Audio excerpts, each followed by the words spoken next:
Hello everybody, Lisa here. Welcome back to my channel. So I wanted to do a video response to two lists of questions that Heather at GeekGirlDoesTarot has put out. So she has created a tag for 20 tarot questions and 25 witchy pagan questions. So I have not prepared in anyway, so we're just gonna roll with it. I'm gonna go through the tarot questions first half of this video, or first part of this video, and then the witchy questions after, so you can watch just the part that you want. And if I'm smart, I'll even put a timestamp down below. We'll see if I'm smart by the time I actually upload this video. But I just want to get right into it. So I'm gonna start with the tarot questions, and I've got them on my phone here. So first, what was my first tarot deck? Osho Zen, for sure. I mean, it's possible that I saw or played with a deck before that, but that was the first one that I worked with, for sure. Yes. What made you stick with this deck? It's beautiful.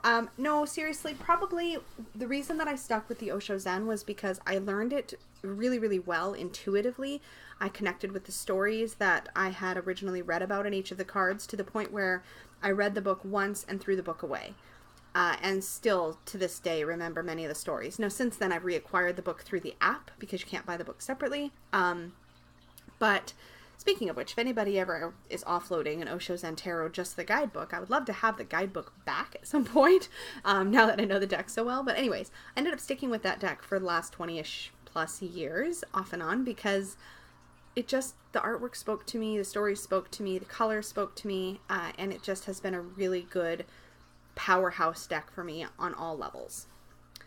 Let's see if I can answer these questions faster because we're going to be here a while. How often do you read? Every single day. I definitely do daily polls. I have even apps on my phone that I rotate. So I'm working with the Mom's Tarot app because I want that deck for realsies and it's out of print. But anyways, I work with an app on my phone where I do daily polls, or it has a daily poll widget thing. I also pull cards for myself every day, tarot and oracle. And I also do readings for clients, and I also read for myself regularly. So I read a lot. I read a lot. I just answered the next question. Do you read for yourself? Yes, frequently. Do you read in reverse? No. And it took me a while, like 20 years, to be sure I did not want to read reversals. And it really only solidified for me in the last couple of months. I kept trying. I kept feeling like it was lazy to not read the reversals, and I think that's because I was reading that in different places. But at the end of the day, I feel like the tarot deck specifically is extremely balanced, and I'm completely fine to read the deck all in upright images. Plus, I'm a little twitchy, and I hate seeing reverse cards in the deck, and I kind of hate seeing them in spreads. I do work with oracle decks in the reverse when I'm using or relying on a guidebook that specifically has meanings for shadow versus light, because that's not a system I'm as familiar with. Oracle decks all have different systems. So I read reverse in that sense, I suppose, but for tarot, no. And what really solidified it for me, like I said, was realizing how balanced it was, realizing I was just trying to conform to some standard I thought should apply, and I don't miss it at all. And there's plenty, I still read shadow. Like if there's a card where I really feel there's a light side and a shadow side, then the shadow still completely comes through clearly for me in context of the question or the spread. I have no problem seeing both sides of cards that could be seen either direction. Yes. What is your favorite and least favorite card? So my favorite card in the tarot is the Star. I also am a huge fan of Strength. Those are not coincidentally my birth cards. But I've always loved them both, to be honest. I also love the Moon card. I love a lot of the cards. Card I don't like. My least favorite is the Tower. Not because of the artwork, but because of the meaning. And because I've had many, many huge Tower moments in my life. And they've all been really difficult. There's been a couple that have been healthy and good. I mean, and they've always ended up in a healthy and good place, but Tower moments when you're in them are shitty. Like, really shitty. So I don't like that card. I don't think I'm alone either. What is your favorite spread?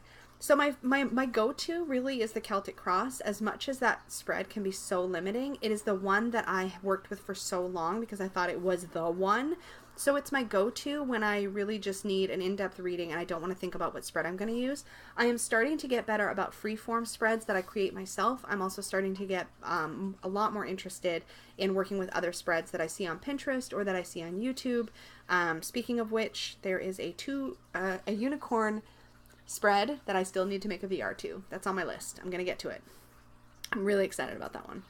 How do you care for your deck? I keep my deck. I like that it's singular. That's hilarious. I probably just typed it that way, but I have many more than one deck. But I take care of them by keeping them in a beautiful handmade bag that my wife makes, and I hang them on the wall. As you can see behind me, I've got desperate need of 2 more of those hanging racks because I have more decks on order and I'm already over full again, and I just expanded, so I need more space. But yes, I keep them in a handmade bag. What's really nice about where they're hanging, which was a recent discovery when I had my sister here and we were lighting all kinds of incense and just playing around, they're hanging right by where all my incenses and things are, which means that they're constantly getting smudged and such, which was not intentional, but is a really cool thing that's happening. So that's kind of neat. And yeah, I'm not fussy. I don't bathe them in moonlight or anything. Every once in a while I'll do that, or I'll pair a deck with a crystal, or I'll cleanse a deck with a crystal, like leave it under my main quartz working crystal for a while. Yeah, I'll do stuff like that, but mostly I just keep them in bags. Oh my gosh, I really need to do this better, faster. What do you get asked the most? I get asked the most about romance questions, for sure, with clients. Usually it's relationships or potential relationships. That is definitely hands down the thing I get asked about the most. We all want that insight into our love life, I think, so that makes sense. And often that's an area in our life where we feel like we could be blinded, is in our relationships, because we're really into somebody and we're not sure if we're seeing them clearly. So I think it makes sense that love is the thing that I get asked about the most. And I don't think that's uncommon. And I welcome love readings because I enjoy giving them. So yeah. What would a deck made by you look like? I don't know what it would look like. I enjoy so many different art styles, but I know that it would have a very strong self-worth and self-love theme. Yes, for sure. What is the weirdest thing you have ever been asked? I don't really feel that way about questions. If it's an inappropriate question, I just tell the querent that I need them to come at it from a different angle, or I help them to solidify a slightly different angle to come at. But I don't know that I've ever been asked anything that I would consider weird. Yeah, no, I'm good. What is your biggest pet peeve in tarot? My biggest pet peeve in tarot is probably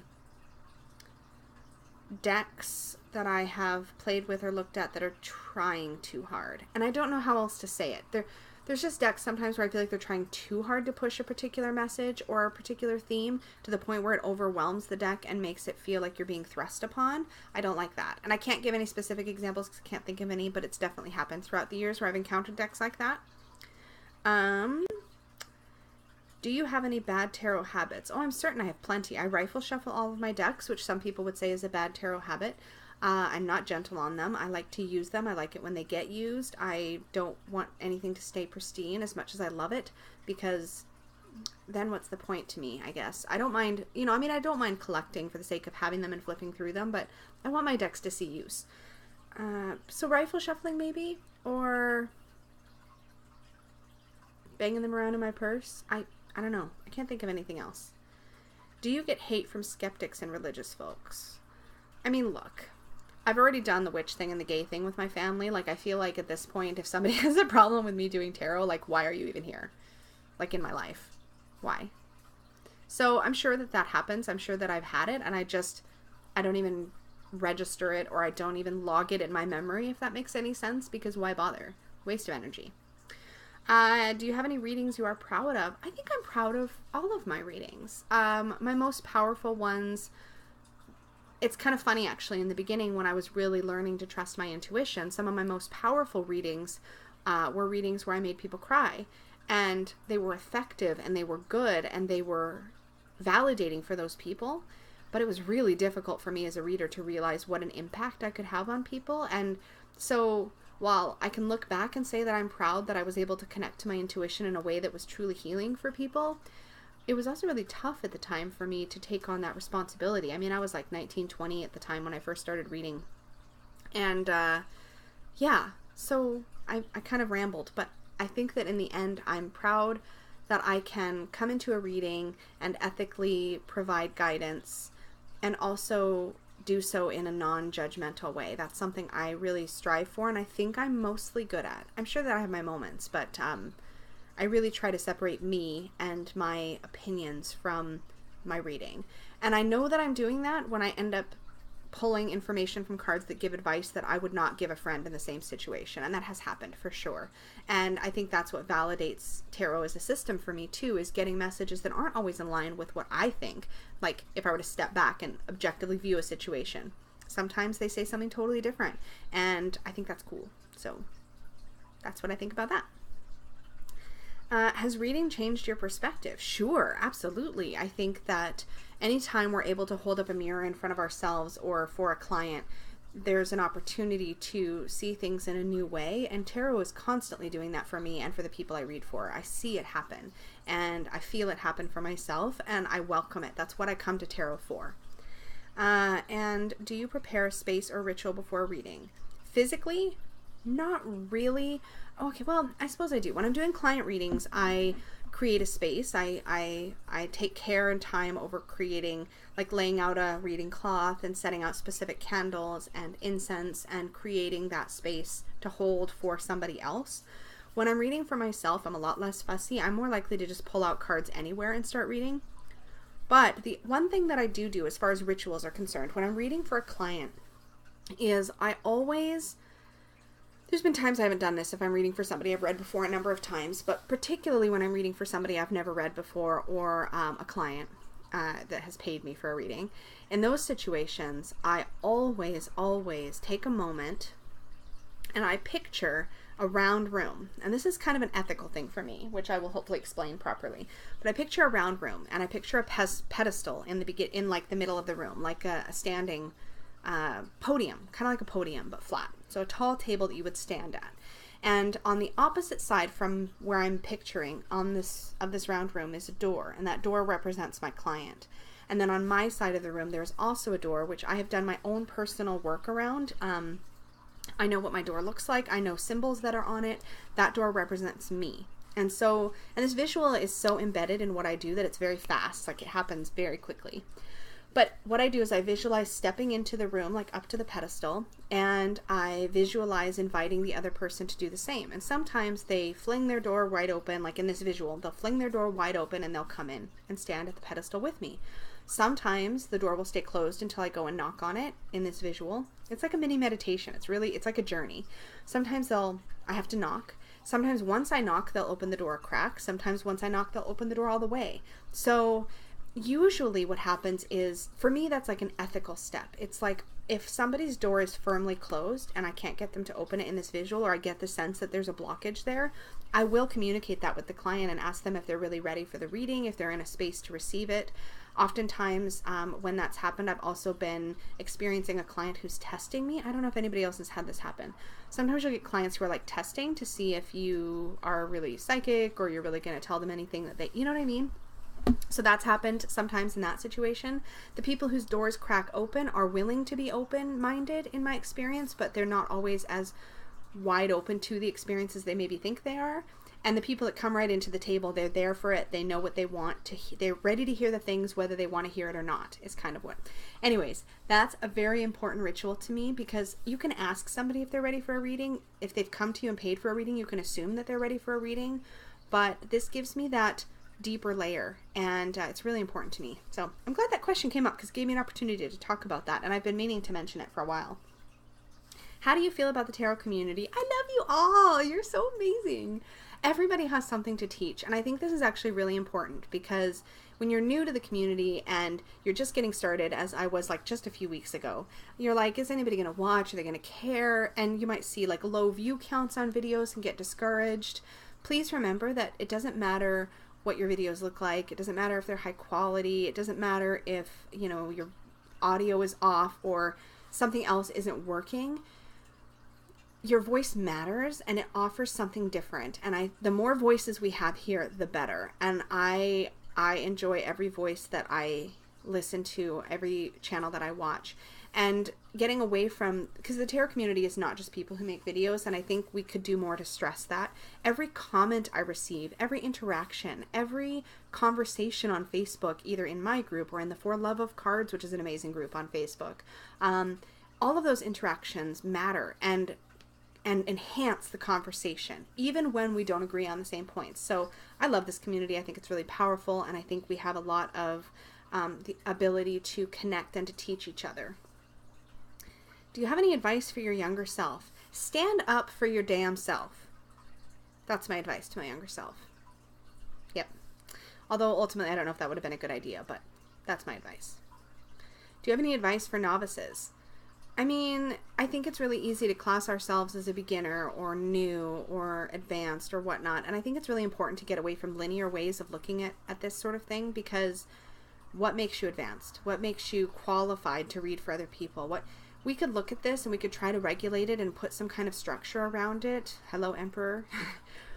But what I've realized is that even somebody who's never read before, my sister gave me a reading actually when she was up, and she was super nervous about it, but she pulled some really great intuitive pieces out of what the cards were pulling, and it was really helpful and meaningful. And it was like the first ever reading she'd done for anybody, I'm pretty sure, other than herself. And I think as beginners, we tend to overthink it and wonder if we're good enough to read for ourselves or somebody else. And I mean, my advice to you is just dig in, play, read what you can, pull from your intuition, think about the first thing that pops in your head when you pull a card, and like forget the meaning for a second. And then you can dig into the meaning, or dig into the meaning and then see what else you're thinking about that, and then use that, because that's your intuition speaking to you. That is your deeper knowing, and that is so powerful. So don't forget that. That's important stuff. And that is it for the 20 tarot questions. Okay, so now we get to dive into the 25 witchy questions. Checking on my time. Okay, we're good. Okay, so do you have a separate witchy name? Yes, I have a magical name, and it has shifted just very slightly over the years, but it has to do with sort of my true spirit and how I identify that, and it's powerful, and I'm not sharing it with you all. Love you, though. What deity do you work with, if any? I am very multi-theistic, pantheistic. I enjoy working with lots of different divine energies, and I have not solidified whether I think ultimately I really do believe that everything sources back to one collective divine entity or one higher power in a way, but not one singular or singularity. I see deity as multifaceted. I also believe that deity has a tendency to show up for us in the form that we need at that time, similar to how tarot cards, we know that we draw the cards that we need at that time. Same exact sort of thing for me. So if deity suddenly shows up tomorrow as like Jesus for me, I might be like a little confused at first, but I still don't think I would reject that image. I think that any way that deity shows up for me is meaningful. I work with primarily goddesses, although I do work with some gods as well. So yeah, that's about as specific as I can get there. Have you always worked with the same deity? See previous. No. I work with lots. How long have you been practicing? As long as I've been doing tarot, so 22 years. Really, I probably started exploring when I was 15 or 16, but it didn't really solidify until my late teens and early 20s. So a long time. That's like 20 some odd years. Whew. Where is the most magical place you have ever been? The ocean. Not even any specific ocean, the ocean. I feel things when my feet are in the sand and I've got water lapping at my ankles or my thighs or my belly that I don't feel anywhere else. And I am connected enough to water that over the years I have come to understand that I can't live too far from water. Even if I never go to the beach, I need water near me. I could never live, for example, when I was living in the States, I could never live in a landlocked state where there's no like coast. I couldn't do it. At the very least, I would need to have a very large lake or something near me. I think it would be hard for me to be far from the ocean, though I'm so connected. So the ocean, specifically. What animal is your familiar, if any? I don't have a familiar. I did for a time have some kitties in my life that would... I had one specifically two actually, both of them would sit in circle with me anytime I put it up. It's like they could sense that I was doing that and they just came right in. It was amazing. But I wouldn't still classify them as familiar. I don't think... I just feel like animals are drawn to us and to what we're projecting, and I think that as a tendency, they have a tendency to be curious and interested when we're doing magical work. So, but I don't know that I would class them as a familiar. So none, I guess. None. Yes. What is your favorite element to work with? Water. Actually, that's probably not true. My favorite element to work with is probably fire, because I like burning things. I got a little pyro tendencies in me, I'm telling you. Not really. Don't take that to heart, internet. I don't mean anything bad by that. But I do really enjoy magical work that involves fire. So writing something down and burning it in my cauldron, working with ash, that's always been really powerful for me. So I enjoy working with fire. But next to that, water for sure. I like doing water scrying. I like, I like water. What is your favorite crystal? It's totally touche, but rose quartz is probably the crystal that is the most comfy, cozy, and nurturing to me, so I love it. And I'm still thinking about it, actually, because when my sister was in town, we went to Reflections bookstore here in Coquitlam, and they had vibrated crystals, which I don't know if I talked about in our haul, but I didn't pick any up. But they were quite big, but they were like raw crystals that instead of being tumbled to smooth had been vibrated to smooth them. So the edges were smooth, but they still had more of their rough shape. And there was one in particular that I was picking up and holding that I just loved, but I didn't end up buying it. So if they still have some, next time I'm there, I'll probably pick one up. Maybe they'll get more. I don't know. I guess we'll see.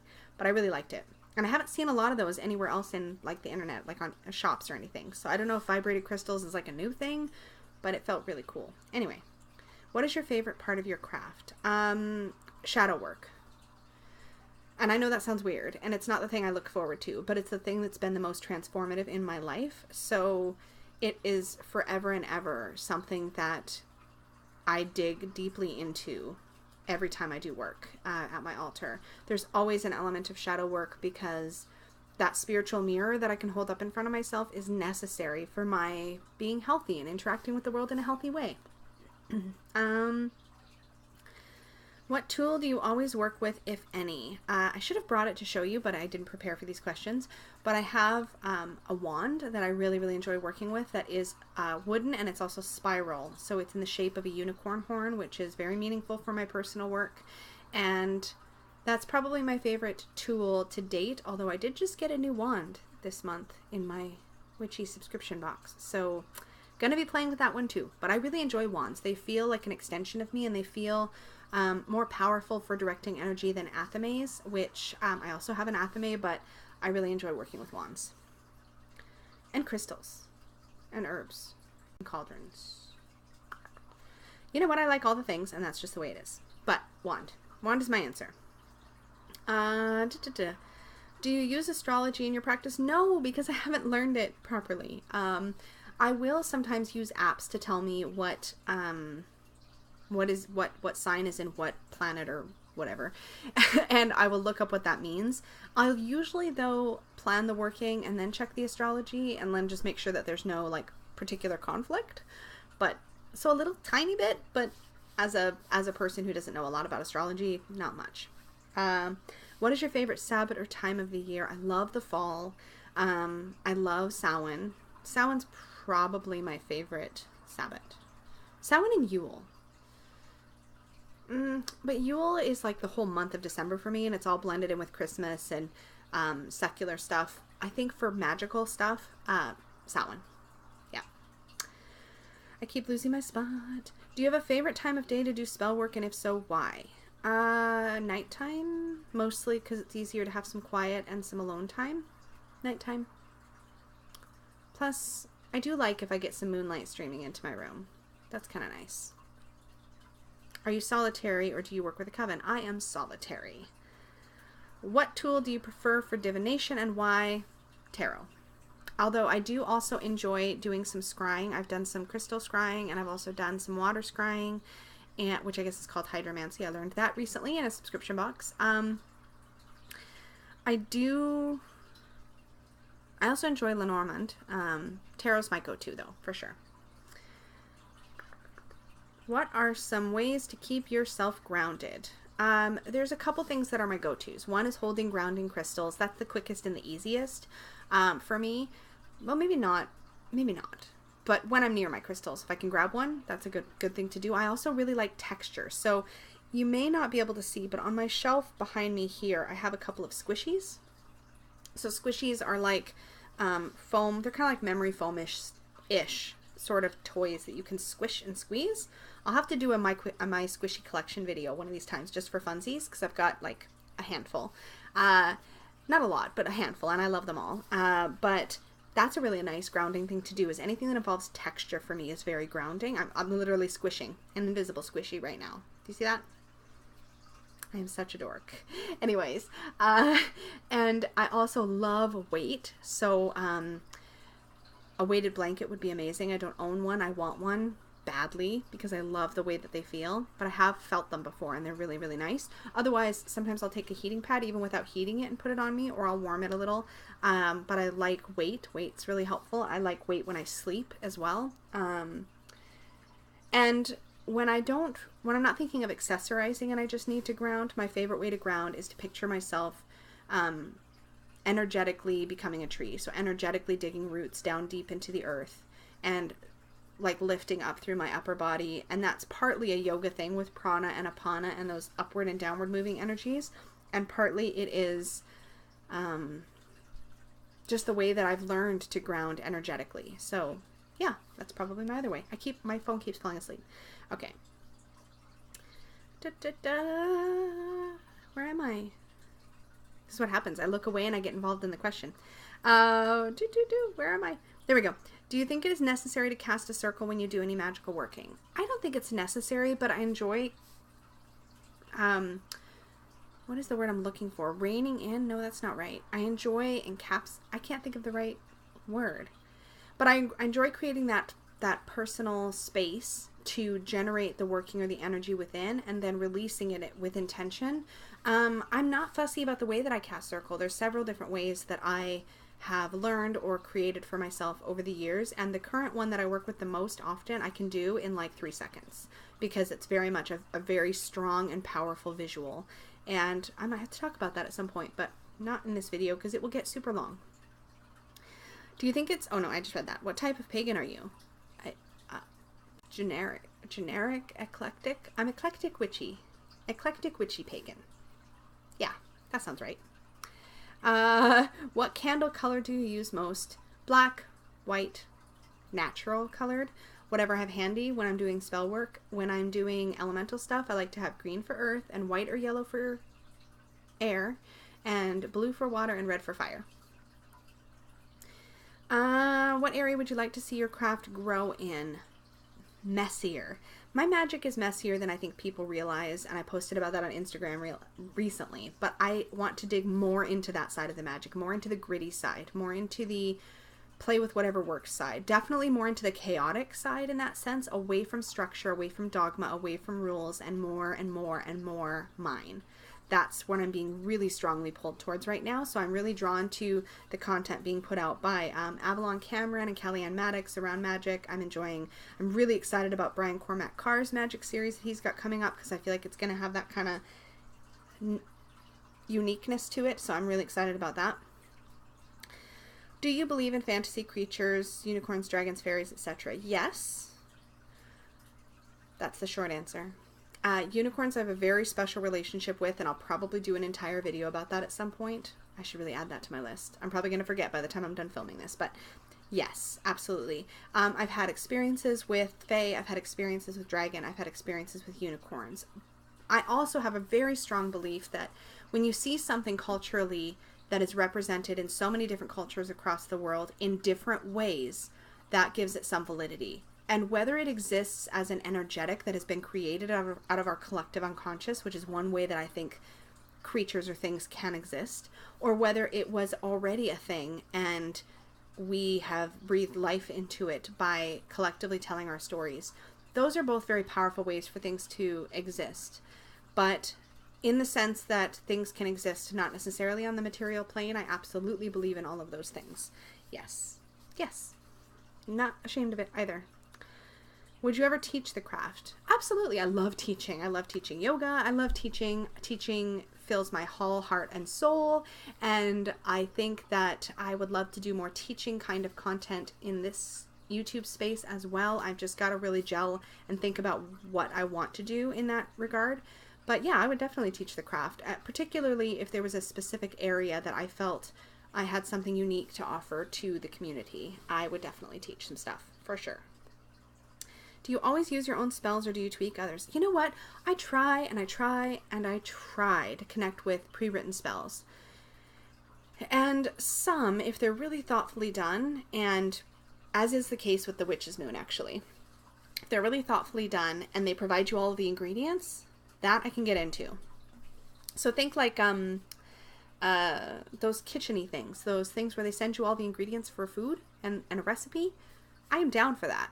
But most spells, I find, ask you to use all these different ingredients. And I'm like, but dude, but I need the spell now. By the time I go acquire all of this stuff, I'm not going to need it anymore. So my spell work has typically been very limited ingredient. I'm like the 5-ingredient spell girl. No, not even 5. Like the 2-ingredient spell girl.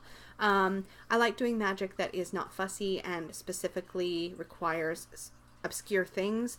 I enjoy spell work that is more about intent or incantations, or I'm really wanting to dig into some sigil work, and I'm not sure if that's going to be Tao of Craft by Benabel Wen or if that's going to be Sigil Witchery, which is a book on my wish list, but I really want to get into sigils because I think that is totally up my alley, because all you need is paper and a drawing utensil and you can create magic, and I am so into that, and in fact might have to do a study or book clubby kind of thing specifically about sigil work.